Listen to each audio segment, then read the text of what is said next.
Good morning વિદ્યાર્થી મિત્રો.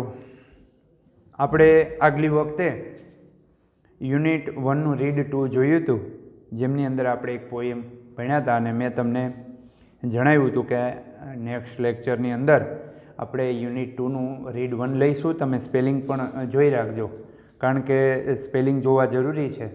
આપણે હર વખતે જેમ ક્લાસરૂમમાં ધોરણ 11માં પણ કરતા કે ભાઈ ધોરણ 11-12ના વિદ્યાર્થીઓને પછી આપણે સ્પેલિંગ છે એ તૈયાર કરવા માટે ને લખવા માટે ને આપતા નથી, પણ કહીએ છીએ કે ભાઈ ઓરલી કે તમે તૈયારી કરજો, કારણ કે બાકી હું અહીંથી શું બોલીશ એ સ્પેલિંગ નહીં આવડે તો તમને ઓછી સમજ પડશે.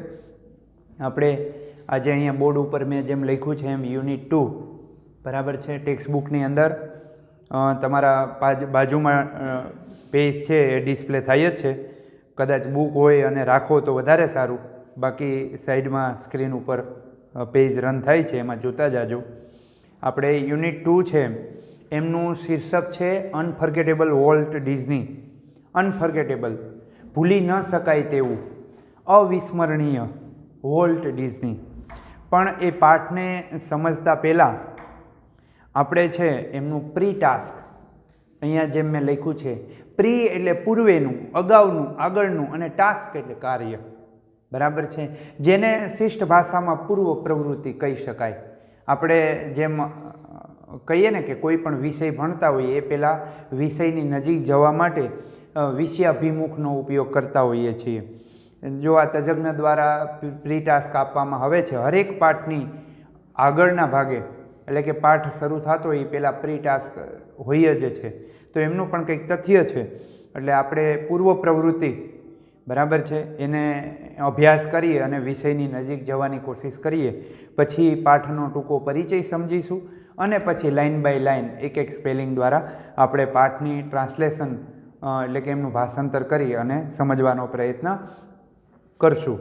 તો પ્રી ટાસ્ક, પૂર્વ પ્રવૃત્તિ. Read the poem and answer the questions. Read વાંચો, કાવ્યને વાંચો, અને આન્સર જવાબ આપો, ધ ક્વેશ્ચન્સ એટલે પ્રશ્નોના. કાવ્યનું વાંચન કરો અને પ્રશ્નોના જવાબ આપો. શીર્ષક છે બી ધ બેસ્ટ, શ્રેષ્ઠ થજો, શ્રેષ્ઠ બનો, બરાબર છે. આ પાઠનું શીર્ષક છે, પોએમનું શીર્ષક છે. પોએમ જોતાં જ તમને એવું લાગ્યું હશે કે આ તો ક્યાંક આપણે ભણી ગયા છીએ. સાચી વાત છે વિદ્યાર્થી મિત્રો, આપણે આ ધોરણ 8ની અંદર આ પોએમ આવે છે અંગ્રેજીની અંદર, તમે ત્યાં આમનો અભ્યાસ કર્યો હતો. ડેગ્લેસ મેલોક કરીને આમના એક વિદેશી કવિ છે, એમના દ્વારા લખાયેલું છે.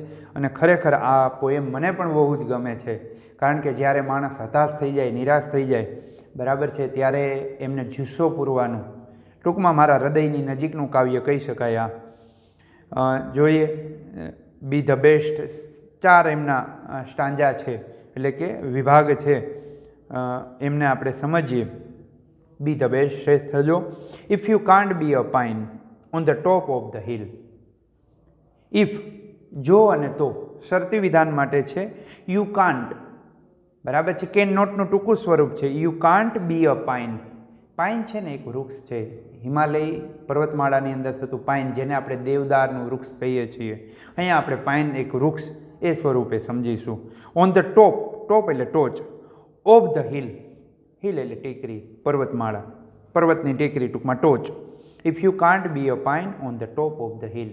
જો તમે પર્વતની ટેકરી પરનું એક પાઇનનું વૃક્ષ ન બની શકો, be a scrub in the valley, but be the best little scrub by the side of the rill. Be a scrub, scrub એટલે નાનકડો છોડ, નાનકડું ઝાડ, બરાબર છે. ઇન ધ વેલી, વેલી એટલે ખીણ, બટ બી પરંતુ થજો. જો તમે પર્વતની ટોચ પરનું ઝાડ ન બની શકો તો એક ખીણનો નાનકડો છોડ થજો, પરંતુ થજો, but be the best little scrub by the side of the rill. પણ ધ બેસ્ટ લિટલ પરંતુ શ્રેષ્ઠ નાનકડું સ્ક્રબ, સ્ક્રબ એટલે છોડ, બાય ધ સાઇડ, સાઇડ એટલે બાજુ, ઓફ ધ રીલ, રીલ એટલે ઝરણું, વહેણ એક નાનકડું, બરાબર છે, એમની બાજુ પરનું એક નાનકડો છોડ થજો. Be a bush if you can't be a tree. જો તમે વૃક્ષ ન બની શકો ને તો કંઈ નહીં, પરંતુ એક ઝાડી બનજો, એક નાનકડું ઝાડ બનજો. જોઈએ આખે આખું જોઈ લઈએ અને વાંચી જઈએ ફરી વખત. If you can't be a pine on the top of the hill, જો તમે પર્વતની ટોચ પરનું, ટેકરી પરનું ઝાડ ન બની શકો. Be a scrub in the valley, ખીણનો એક નાનકડો છોડ બનજો. બટ બી, પરંતુ થાજો the best little scrub by the side of the hill, ઝરણા નહીં બાજુનું એક નાનકડું ઝાડ થજો, છોડ થજો. Be a bush if you can't be a tree, જો તમે વૃક્ષ ન બની શકો ને તો કાંઈ નહીં, એક નાનકડી ઝાડી બનજો. If you can't be a bush, second stanza છે એમનો. If you can't be a bush, be a bit of the grass. If you can't be a bush, જો તમે ઝાડી ન બની શકો, એક નાનકડું ઝાડ ન બની શકો તો કાંઈ નહીં. બી અ બીટ, બીટ એટલે ટુકડો, ઓફ ધ ગ્રાસ એટલે ઘાસનું, બરાબર છે, ઘાસનું એક તણખલું બનજો. પરંતુ કેવું તણખલું બનજો? And some highway happier make, પરંતુ હાઈવે, હાઈવે મીન્સ રાજમાર્ગ, બરાબર છે, પરંતુ હેપીયર મેક્સ એટલે બનાવવો. હેપીયર, હેપી એટલે આમ તો ખુશ થાય, પરંતુ અહીંયા સુશોભિત બનાવવો, રળિયામણો બનાવવો, એવા અર્થને અંદર લઈશું. જો તમે એક ઝાડ ન બની શકો તો એ ઘાસનું તણખલું બનજો, પરંતુ એવું તણખલું બનજો. And some highway happier makes, કે રાજમાર્ગને છે ને રળિયામણો બનાવે, સુશોભિત બનાવે. If you can't be a muskie, muskie એટલે નાની માછલી, મોટી માછલી. ધેન જસ્ટ બી અ બાસ, બાસ એટલે નાનકડી માછલી. But the liveliest bass in the lake, જો તમે એક મસ્કી છે ને એક જાતિ છે માછલીની જે મોટી સાઇઝની હોય છે, અને બાસ છે એ નાની જાતની માછલી છે, એટલે કે કદમાં નાની હોય છે. જો તમે મસ્કી ન બની શકો, મોટી માછલી ન બની શકો, તો પછી એક નાનકડી માછલી બનજો, પરંતુ એ એવી માછલી, લાઇવલીએસ્ટ એવી જીવંત માછલી બનજો, તળાવની સૌથી જીવંત હોય. સુપરલેટિવ રૂપનો ઉપયોગ થયો છે. ફરી વખત જોઈ જઈએ. If you can't be a bush, be a bit of the grass and some highway happier make, જો તમે એક નાનકડો છોડ ન બની શકો તો એ ઘાસનું તણખલું બનજો, પરંતુ એ એવું તણખલું બનજો કે રાજમાર્ગને સુશોભિત કરી શકે. If you can't be a Maski, જો તમે મોટી માછલી ન બની શકો ને તો તો પછી જસ્ટ માત્ર ફક્ત બી અ બાસ, નાનકડી માછલી બનજો. But the liveliest bass in the lake, તળાવની સૌથી જીવંત માછલી બનજો. Third, we can't all be captains, આપણે બધા, કેપ્ટન મીન્સ કપ્તાન, આપણે બધા કપ્તાન નથી બની શકતા. We have got to be a crew, આપણે ખલાસી, ક્રૂ એટલે જે આ જહાજની અંદર કપ્તાન નીચે કામ કરતા મજૂર, વર્કર્સ, બરાબર છે, એમને ક્રૂ એટલે કે ખલાસી કહેવાય. આપણે ખલાસી બનવાનું છે. There is something for all of us here, આપણે પાસે કરવા માટે, બધા પાસે અહીં કરવા માટે કંઈક ને કંઈક કામ છે. There is a big work to do and there is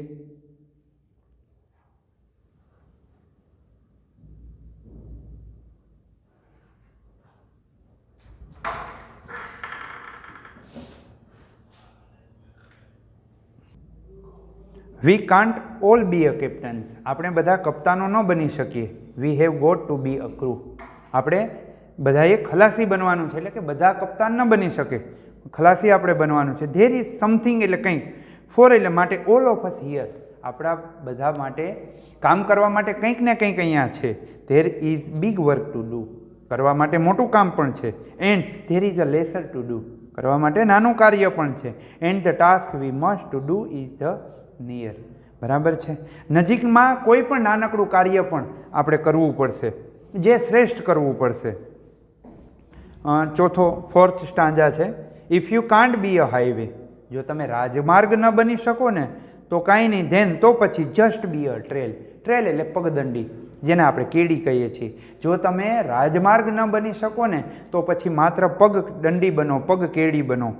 if you can't be a sun, be a star, જો તમે સૂરજ ન બની શકો ને તો કાંઈ નહીં, પણ તારા બનો, પણ થજો જરૂર. It isn't by the size that you win or you fail, તમે નિષ્ફળ જાઓ એટલે કે તમે જીતો કે હારો એમાં કદનું કશું મહત્ત્વ નથી. બી the best of what ever you are, પરંતુ તમે જે કાંઈ પણ છો, શ્રેષ્ઠ છો એનું મહત્ત્વ છે, બરાબર છે.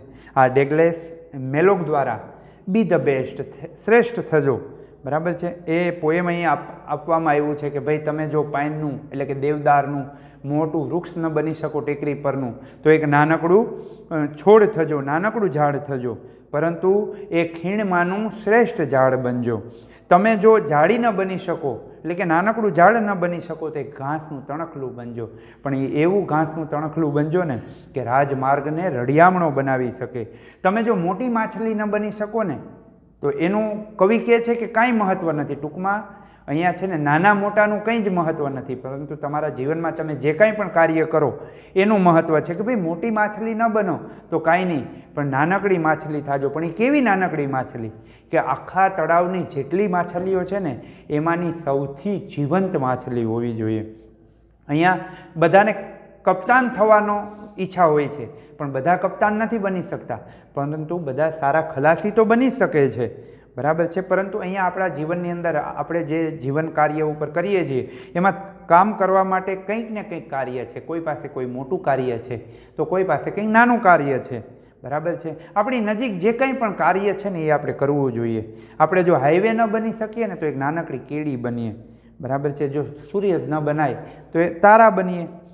સાઇઝનું તમે સફળ જાઓ કે નિષ્ફળ જાઓ, કામ મોટું છે કે નાનું છે એનાથી કંઈ મહત્ત્વ નથી, પરંતુ તમે કયું શ્રેષ્ઠ કાર્ય કરો છો એનું મહત્ત્વ છે। આવું સરસ મજાનું પોએમ છે। નીચે ક્વેશ્ચન આન્સર આપેલા છે 4, તમે આજના હોમવર્કની અંદર એ પણ લખજો। અને હવે આપણે પાઠનું અનફર્ગોટેબલ વોલ્ટ ડિઝની, બરાબર છે, અવિસ્મરણીય ભૂલી ન શકાય એવા વોલ્ટ ડિઝની એ પાઠની શરૂઆત કરીએ। પાઠની અંદર શું આવવાનું છે એ પ્રી ટાસ્ક ઉપરથી તમને અંદાજો આવી જ ગયો હશે કે ભાઈ એ નાનકડી શરૂઆત પણ એ શ્રેષ્ઠ શરૂઆત જીવનમાં આગળ લઈ જઈ શકે। આપણે સીધા પાઠમાં ટૂંકો પરિચય આપી દઉં, બરાબર। Walt Disney, Mickey mouse, cartoon, આવા બધા તમે નામ સાંભળેલા જ છે। તો સમગ્ર વિશ્વમાં વોલ્ટ ડિઝની આજે કોઈના પરિચયનો મોહતાજ નથી, એટલે કે ડિઝનીલેન્ડ, વોલ્ટ ડિઝની, આવા હોલિવૂડની અંદર તો આમના ઉપર ઘણા બધા, અને ખાસ કરીને મિકી માઉસ કાર્ટૂન છે, બરાબર, એ તમે ક્યાંય ને ક્યાંય જોયેલું હશે, ક્યાંય ફોટામાં જોયું હશે, ક્યાંય સિરિયલમાં જોયું હશે, ટીવી શોમાં જોયું હશે, ક્યાંય ને ક્યાંય જોયું હશે, બરાબર છે। એ કોઈ પરિચયનો મોહતાજ નથી। વોલ્ટના ભાઈએ, એટલે કે જુઓ અહીંયા તમે પેજમાં રોય ડિઝની લખેલું છે, જે આ પાઠના લેખક છે એ વોલ્ટ ડિઝની એટલે કે વોલ્ટ ડિઝનીનો ભાઈ છે રોય ડિઝની, એમના દ્વારા લખાયેલો પાઠ છે। એ ભાઈએ અહીં જે વોલ્ટનું શબ્દચિત્ર, પાઠની અંદર શબ્દચિત્ર જે આલેખ્યું છે તે સંઘર્ષ અને સફળતાની યાત્રાની માર્ગદર્શિકા છે।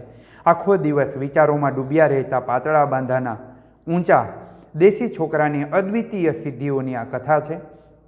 અત્યંત કલ્પનાશીલ, ઉદ્યમી એવા વોલ્ટને સમજવો બધા માટે જટિલ હતો।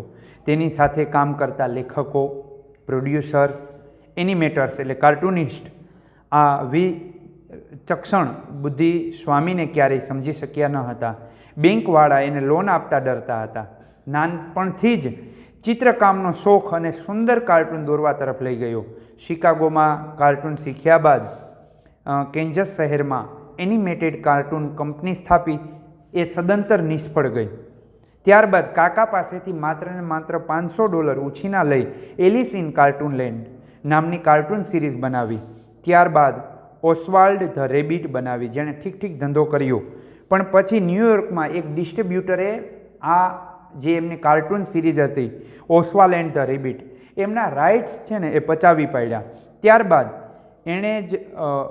એને એટલે કે વોલ્ટ ડિઝનીને જે પારસમણી હાથ લાગ્યો, કહે ને કે જીવનમાં એક તક મળી જાય, એ વોલ્ટ ડિઝનીને તક મળી અને એમણે એક એવા ઉંદેડાનું સર્જન કર્યું કે જેણે સમગ્ર વિશ્વની અંદર ધમાલ મચાવી દીધી। અને એ ઉંદેડો એટલે બીજો કોઈ નહીં, મિકી માઉસ, જેણે આકાશોની ઊંચાઈઓને આંબી લીધી।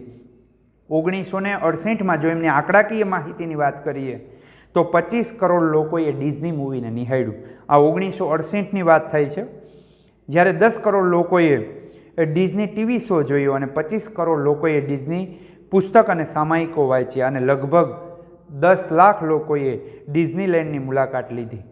ડિઝનીલેન્ડ છે ને એક એનું કલ્પનાનો પાર્ક છે, અમ્યુઝમેન્ટ પાર્ક, કે જ્યાં બાળકની કલ્પનાની હરેક વસ્તુ હોય। એમાં આનંદ માણી શકે.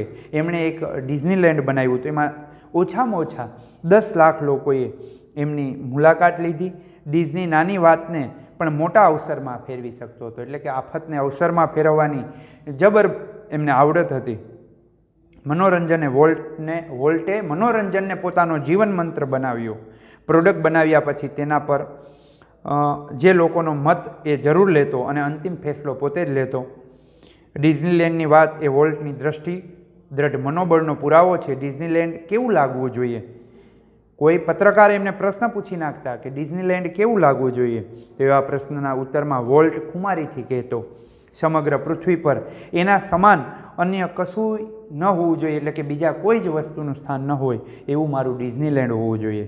જુલાઈ 1955માં ડિઝનીલેન્ડને ખુલ્લું મૂકતા લોકોના ટોળા આ ડિઝનીલેન્ડની મુલાકાત લેવા માટે ઉમટ્યા. અદ્વિતીય સફળતા અને સંપત્તિ વોલ્ટને વિચલિત ના કરી શક્યા અને એ જ સાદો અને સરળ સ્વભાવ રહ્યો. સંપત્તિ કમાયો તે વળી પછી તેના તે જ સ્ટુડિયો એટલે કે ડિઝનીલેન્ડમાં નાખી દીધા પૈસા. એના અન્ય ગૌરવપૂર્ણ યોગદાનને જો યાદ કરીએ તો mineral kind California institute of art $100 million Disneyland અને ફ્લોરિડા સિટી ઓફ ટુમોરો ગણી શકાય. તે જીવલેણ રોગમાં એ સપડાયો ત્યારે એના શબ્દો એ હતા કે આ રોગ મને તો થયો છે, પરંતુ અન્ય કોઈને પણ આવો રોગ ન થજો. આવા રોગમાં હોસ્પિટલમાં હોવા છતાં પણ એમનું મગજ હંમેશા ભવિષ્યના આયોજનના માં જ ખોવાયેલું રહેતું હતું. વોલ્ટ કહેતો કે ડિઝનીલેન્ડ ક્યારેય પૂરું થયું નથી અને ક્યારેય એમનો અંત નહીં આવે, એટલે કે હંમેશા એ એમના ભવિષ્યના આયોજન તરફ આગળ વધતું જ રહેશે. તે દ્રઢપણે માનતો હતો કે દરેક માણસની અંદર એક બાળક છુપાયેલું હોય છે જે અજર છે. તેને રમકડા રમવા, મુક્તપણે હસવું, બાથરૂમની અંદર બેહી અને સપનાઓના ગીત ગાવા. બરાબર છે. માનવ મનની આ ગહનતાને પામી તેણે ડિઝનીલેન્ડ તરીકે મૂર્તિમંત કરનાર આ સપનાના જે રચયિતા છે રોય ડિઝની અને વોલ્ટ ડિઝની, એમનો આજે આપણે અભ્યાસ કરવાનો છે. તો આપણે લાંબી ચર્ચા ન કરતા વોલ્ટનો એક આ પાઠની અંદર ટૂંકો પરિચય હતો કે આ પાઠની અંદર શું શું આવવાનું છે, તો એ સમજી લીધા પછી આપણે હવે લેસન તરફ આગળ વધીએ. My brother Walt is no more. મારો ભાઈ કોણ કહે છે? રોય ડિઝની કહે છે કે મારો ભાઈ વોલ્ટ છે ઇઝ નો મોર. નો મોર એટલે હયાત નથી. મારો ભાઈ વોલ્ટ છે એ અહીંયા હયાત નથી. એટ એટલે છતાં પણ, તેમ છતાં હિઝ ઇન્ફ્લુએન્સ, હિઝ એટલે તેની, હિઝ છે ને એ વોલ્ટ માટે મુકાયેલું સંબંધક સર્વનામનું રૂપ છે. ઇન્ફ્લુએન્સ એટલે કે અસર, એમનો પ્રભાવ. લિંગર એટલે કે ટકી રહેવો, જળવાઈ રહેવો. લાઈક ની જેમ a living presence over the studio. બરાબર છે. લિવિંગ જીવંત, પ્રેઝન્સ એટલે હાજર, ઓવર ધ સ્ટુડિયો વેર કે જ્યાં he turn out the cartoons. Nature films કે જ્યાં તે બનાવતો હતો કાર્ટૂન્સ. કાર્ટૂન્સ એટલે તમે જાણો છો. નેચર ફિલ્મ્સ એટલે કે પ્રાકૃતિક મૂવીઓ, ફિલ્મો. ફીચર્સ મૂવીઝ ભવિષ્યને લગતી મૂવીઓ. ધેટ કે મેડ હિમ નોન કે જેના બનાવટ દ્વારા તે નોન એટલે જાણીતો બનેલો. And loved around the world અને જેમને વિશ્વભરમાંથી ચાહના મળેલી. રોય ડિઝની કહે છે, આખા સેન્ટેન્સને આપણે સમજી લઈએ કે મારો ભાઈ છે એમને કાર્ટૂન્સ, નેચર ફિલ્મ્સ અને ફીચર્સ મૂવી દ્વારા જે તેમને વિશ્વભરમાં જાણીતો બનેલો, વિશ્વભરમાં ચાહના મળેલી, એ અત્યારે હયાત ન હોવા છતાં પણ અમારા સ્ટુડિયોની અંદર એમની અસર છે ને એ વર્તાય છે, એમનો પ્રભાવ છે ને એ હજુ પણ જળવાઈ રહેલો છે. આગળ જોઈએ second line. Even now, as I walked around the studio crew, I half expect to encounter that tall country boy figure had bowed in thought about some new project. Even now, અત્યારે પણ, as I walked around the studio crew, બરાબર, studio જે એમનું ડિઝનીલેન્ડની અંદર જે આ મૂવીઓનું, જે cartoon સિરીઝનું સર્જન કરતો હતો એ સ્થળ, એમને ક્રૂ એટલે એમાં કામ કરતા વ્યક્તિઓ, એટલે કે સ્ટુડિયોની અંદર કામ કરતા વ્યક્તિઓની વચ્ચે જ્યારે હું ચાલતો, આઈ હાફ એક્સપેક્ટ ટુ ઇનકાઉન્ટર એટલે કે મળવું, ઇનકાઉન્ટર એટલે ધેટ કે ટોલ એટલે ઊંચો, કાઉન્ટ્રી બોય એટલે દેશી છોકરો, બરાબર છે. ફિગર જે દેખાતો હતો, હેડ બાઉડ એટલે કે માથું નીચું નમાવીને in thought about some new project. જ્યારે પણ આખું સેન્ટેન્સને સમજીએ કે જ્યારે રોય ડિઝની કહે છે કે જ્યારે હું સ્ટુડિયોના ક્રૂ સાથે એટલે કે સ્ટુડિયોની અંદર કામ કરતા માણસોની વચ્ચે ચક્કર લગાવતો ને, ત્યારે આજે પણ મને એક ઊંચો દેશી છોકરો જે માથું નીચું નમાવીને એટલે કે માથાને નીચું રાખીને કંઈક નવા જ પ્રોજેક્ટો એટલે કે કાર્યો વિશે, એ ભવિષ્ય વિશે વિચારતો હોય એ મને દેખાય છે. Walt was so much the driving force behind all we did, from making movies to building Disneyland, that people constantly mention his name as if he were still alive. આપણે આખા વાક્યને ફરી સમજીએ. વોલ્ટ વોઝ સો મચ એટલે ખૂબ જ, the driving force, driving force એટલે કોઈ ચલાવવાનું બળ નહીં પરંતુ પ્રેરક બળ, ફોર્સ એટલે બળ, ડ્રાઇવિંગ ફોર્સ એટલે પ્રેરક બળ. ઓલ વી ડીડ, અમે જે કાંઈ પણ કાર્ય કરતા ને, રોય ડિઝની કહે છે કે આ સ્ટુડિયોની અંદર એટલે કે ડિઝનીલેન્ડની અંદર અમે જે કાંઈ પણ કામ અત્યારે કરી રહ્યા છે ને, એ બધા કાર્ય પાછળનું જો કોઈ પ્રેરક બળ હોય ને તો એ વોલ્ટ ડિઝનીનું પ્રેરક બળ છે. મેકિંગ મૂવીઝ, શું બનાવતા હતા? વી ડીડ ફ્રોમ મેકિંગ મૂવીઝ, અમે મૂવી બનાવતા હતા, ટુ બિલ્ડિંગ ડિઝનીલેન્ડ કે ડિઝનીલેન્ડનું બાંધકામ કરતા હતા. આ બધા જની પાછળ છે ને આમનું ડ્રાઇવિંગ ફોર્સ હતું વોલ્ટ ડિઝનીનું. ધેટ કે પીપલ કોન્સ્ટન્ટલી એટલે સતત ને સતત, અવિરત, મેન્શન એટલે ઉલ્લેખ કરતા, હિઝ નેમ એટલે તેના નામનો, as if he were still alive, જાણે કે, એઝ ઇફ એનું ગુજરાતી થશે કે જાણે કે, હી સ્ટીલ એટલે હજુ સુધી, અલાઇવ એટલે કે જીવિત હોય, બરાબર. રોય ડિઝની કહે છે કે અમે જે કાંઈ પણ કામ કરતા, મૂવી બનાવતા, ડિઝનીલેન્ડની અંદર કંઈ કાર્ય કરતા એટલે કે બાંધકામ કરતા, બધા જ પાછળનું જો કોઈ પ્રેરક બળ હોય ને તો એ વોલ્ટ ડિઝની છે. અને ત્યાં આવનાર લોકો છે ને આ વાતનો સતત ઉલ્લેખ કરતા કે હજુ પણ વોલ્ટ છે ને એ જીવંત છે, હજુ સુધી જીવંત છે. એવરી ટાઈમ, હરેક વખતે, વી શો અ ન્યૂ પ્રોજેક્ટ, અમે શો એટલે દેખાડતા હતા, અ ન્યૂ પિક્ચર એટલે કે નવા ચિત્રો, or open a new feature a Disneyland, someone in bound to say, બરાબર છે. કોઈ કહેતા, I wonder how Walt would like it, and when this happens I personally realise that it was something he himself had planned. જોઈએ આગળનું. Every time, દરેક સમયે, વી show અમે દેખાડતા હતા, ન્યૂ પિક્ચર્સ નવા ચિત્રો બતાવતા હતા, or open a new features at Disneyland કે અમે કંઈ ડિઝનીલેન્ડની અંદર નવું ફીચર્સને ખુલ્લું મૂકતા એટલે કે બનાવતા.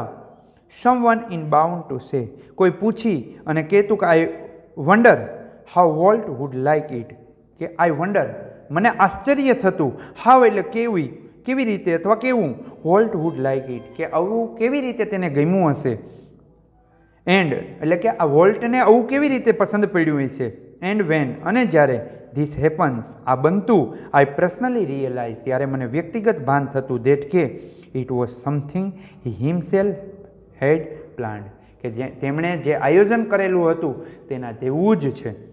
ટૂંકમાં કહીએ તો રોય ડિઝની કહે છે કે અમે જે કાંઈ પણ પિક્ચર ખુલ્લું મૂકતા લોકો સમક્ષ અથવા તો ડિઝનીલેન્ડની અંદર કંઈ ફીચર્સ અમે ખુલ્લું મૂકતા ત્યારે લોકો કોઈ પૂછી નાખતા કે વોલ્ટને છે ને આવી બધી વસ્તુ કેમ ગમતી હતી કે જે બધાથી યુનિક હતી, અતુલ્ય હતી, અલગ હતી, બરાબર. અને ત્યારે મને આશ્ચર્ય થતું કે આ એવી જ વસ્તુ હતી કે જે વોલ્ટે પ્લાન કરેલી હતી એટલે કે આયોજન કરેલું હતું. કારણ કે વોલ્ટ તો જીવિત નથી, પણ એનો ભાઈ કહે છે કે અમે જ્યારે આ ફીચર્સ બધું લોન્ચ કરતા ને ત્યારે લોકો કહેતા કે આવું કેવી રીતે વોલ્ટને સૂઝ્યું હશે, આ કેવી રીતે એમણે બનાવ્યું હશે. ત્યારે મને આશ્ચર્ય થતું કે એમણે જે આયોજન કરેલું છે ને એના જેવું જ આ બધું હતું. For my imaginative ઇન્ડસ્ટ્રીયસ brother left in projects in progress to keep the rest of us busy for many years. આગળ જોઈએ. ફોર માય એમના ભાઈ માટેનું છે. રોય ડિઝની કહે છે ઇમેજિનેટિવ કલ્પનાશીલ, ઇન્ડસ્ટ્રીયસ એટલે કે ઉદ્યમી ભાઈ. આ ભાઈ માટેનું વિશેષણ છે.